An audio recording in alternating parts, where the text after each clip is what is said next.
So technically my bike got impounded last night. Yeah, so that's fun. And the guy's like, all right, I need to get you off the road now. Like, you need to leave. You are causing a lot of commotion.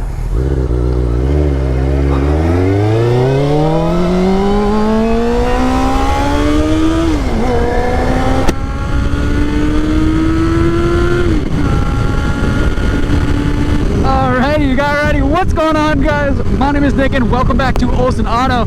As you can see, we are ripping the CBR 600 F2 that I actually just got back from the impound lot. That's not something I expected to be saying anytime soon at all, but we're back, fresh out the impound lot. Not sure where the left I'm supposed to take is. It's not that one.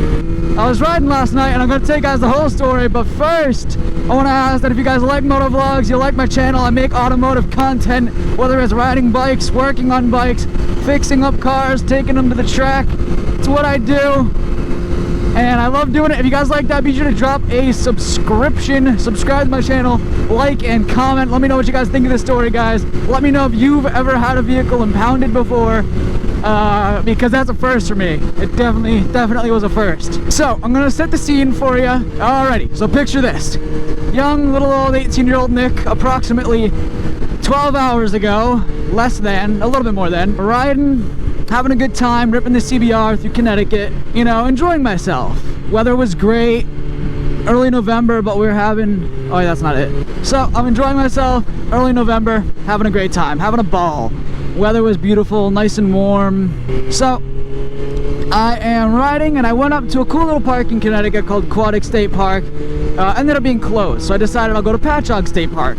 Total opposite end of Connecticut, but it's an amazing park. It's really pretty, so I figured I'd go there. I am on my way there. I get there, weather's beautiful, gorgeous scenic roads, guys. If you've never been there and you want to know, be sure to comment down below. I'll tell you guys exactly the road I took, but because I'm just saying that now because I don't remember the name of it. Anyway, absolutely gorgeous. Weather was beautiful. It's even better right now. I'm gonna stop at a gas station to make sure she's totally full. I put about 2 gallons in it, but I don't want a repeat of last night. Enjoying myself, having good weather. I saw another guy in a KTM dual sport having fun at the park. I'm just enjoying the view, getting some pictures. And I decided, you know, I looked at my phone, I checked Google Maps, I said, hey, I'm halfway to Mystic. It's about a 50-mile ride. Why don't I just go there, check out the ocean? It's a beautiful day, great weather. And I did. I ended up riding over to Mystic, checking out the ocean, found a cool little private beach thing that I ended up crashing.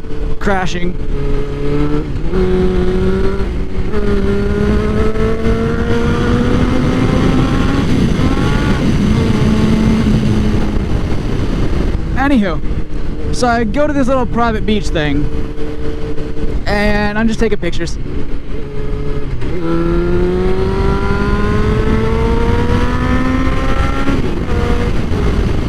Taking pictures, enjoying myself, having a good time, enjoying the weather. I realized, oh wait, we changed the clock, so now it's getting very, very dark out very fast. I'm like, all right, I need to go home. I need to get back to my house.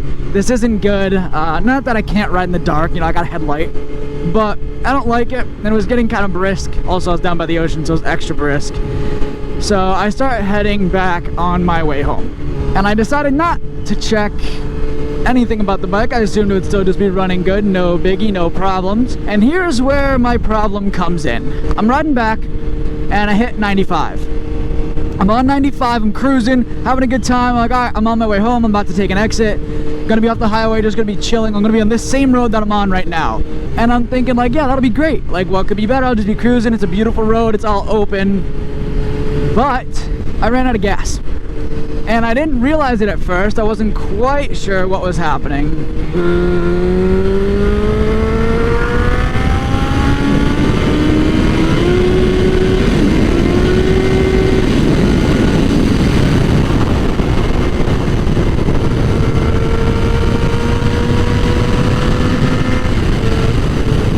So, not quite sure what's happening. I end up the bike just starts sputtering. I'm doing like 75, 80 on the highway, normal highway speeds, and the bike just starts sputtering and starts dying out. I'm like, oh, you're kidding me, what's happening?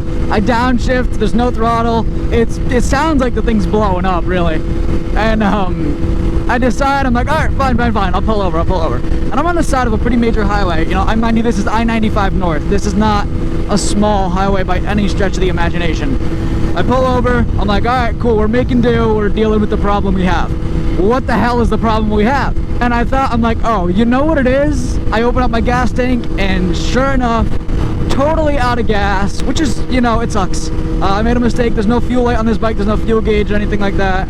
And that's fine. That's dandy. That is peachy. I ran out of gas. It's a mistake. I made a mistake. It happens. And figure that's the end of the story. Oh, Nick, that's not a fun story. All you did was run out of gas. Oh, but wait. It gets so much worse. I'm sitting on the side of the road, and I call AAA. Well, I call my dad. I'm like, hey, I think I ran out of gas. No biggie, whatever, it happens. But I remind you, I'm about an hour away from my house on the side of the highway in the middle of the night. Not the most ideal situation I've ever put myself in, but I've been in worse. So he's like, all right, call AAA, have them bring you some gas. So I call AAA. Now I have the gold card, which means free 100-mile towing, a bunch of other perks. And shout out to my grandma, she pays for that every year. So grandma, I love you, you're awesome. Anywho, I call him up, I go through the whole stupid prompt menus. Would you like to talk to a representative? Yeah, I want to talk to a representative. No, I just called because I like hearing the menus, of course. And I'm talking to Gary. Now Gary's just a guy. I mean that in the worst way possible. I do not like Gary at all. So, I'm talking and he's like, what vehicle is it? And I figured I could lie and say it's a car because I know I don't have motorcycle coverage for AAA. So I tell him the truth. I'm like, yeah, I'm on my motorcycle. He's like, oh, well, you don't have motorcycle on your stuff. I'm like, oh, well, I should have motorcycles on there. I'm like, you know, I paid for it. And he goes, oh, well, I can check. He checks. He's like, I don't see it. I'm like, well, yeah, I knew you didn't see it. I don't have it. And he's like, it'll be $30 right now. I need a debit card to add motorcycle, and then it's going to be another hour or two. An hour or two before they can get me someone with a gas can. And I'm thinking to myself, how long and how far away are all the nearest tow truck drivers that it'll take an hour or two to get me a gas can? Anyway, I just go with it. I'm like, yeah, sure, just take my debit card. I'm flat broke right now, which basically I drained my account on AAA. And I'm thinking, I'm like, okay, fine, whatever, I'll get my gas. Just spend the money, he'll bring me the gas, it'll be great. And wouldn't you know it, the police show up. Now, they pulled up too deep the first time. And I say the first time because they showed up a lot of times. The first time they pull up, I've only been over for about a half hour. And they come rushing over to me. They, you know, stop pretty fast. They rush over like, hey, are you okay? I'm like, yeah, I'm fine. I just ran out of gas. Oh, that's a bump. I'm like, yeah, I'm fine. I just ran out of gas. And they're like, oh, okay, we're looking for a rolled over car. Hop right back in their car. Never asked me what's wrong. Just get back in their trucks and go. I'm like, that's fine. They're looking for someone who's in more danger than I am. Well, they're not really in more danger, but they've been hurt probably. So it's fine. I'll take it. Good luck. Be safe. And then another cop pulls over.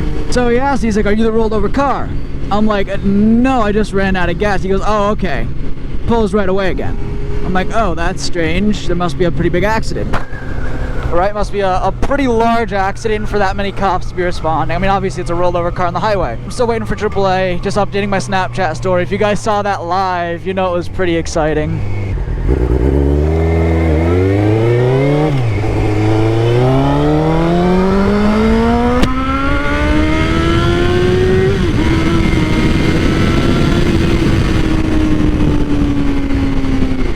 I'm chilling, and then a random person in a truck pulls over, and then another person in a car. They sort of look together, and they ask, are you okay? What's wrong? I'm like, oh, thank you for stopping. You know, I'm thinking these are just random people.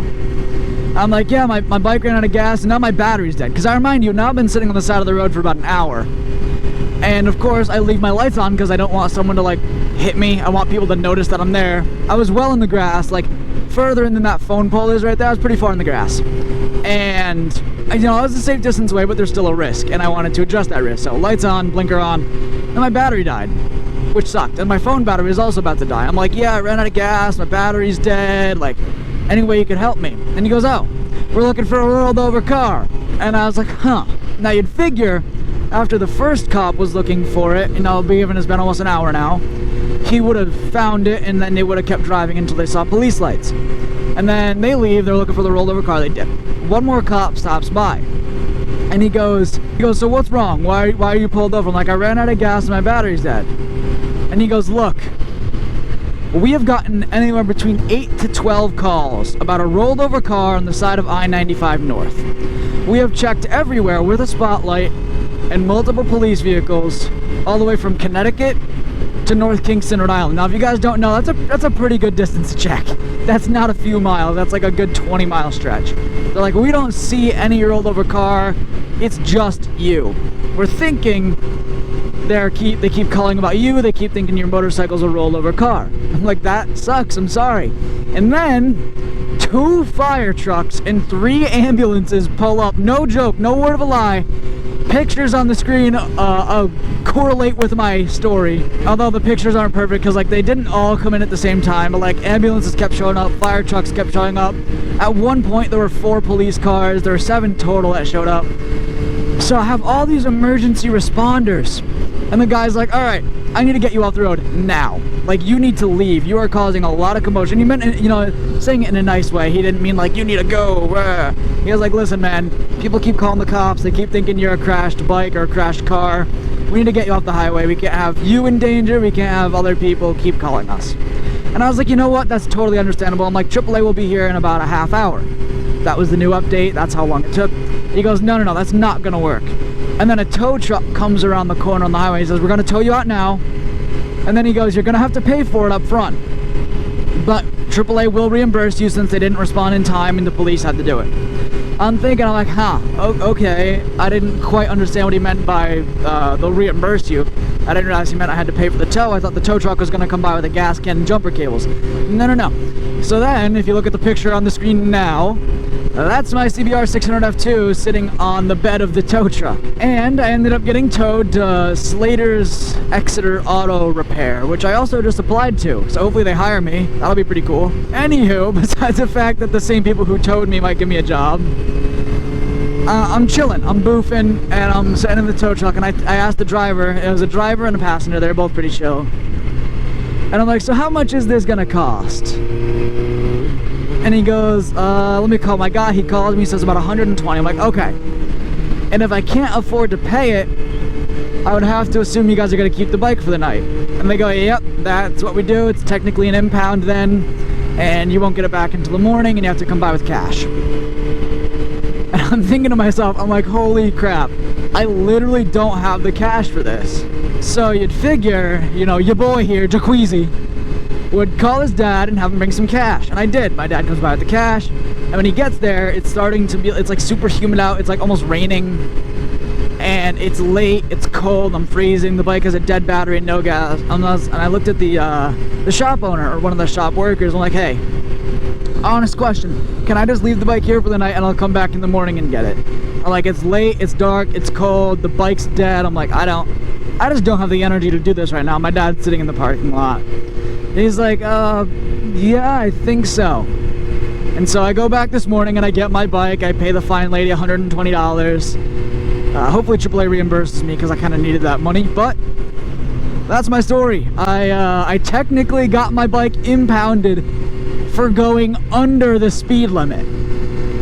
I think that is just the absolute funniest thing in the world. They literally impounded my bike. If you guys look on screen now, you'll see the paper says impound invoice, which is the funniest thing in the world.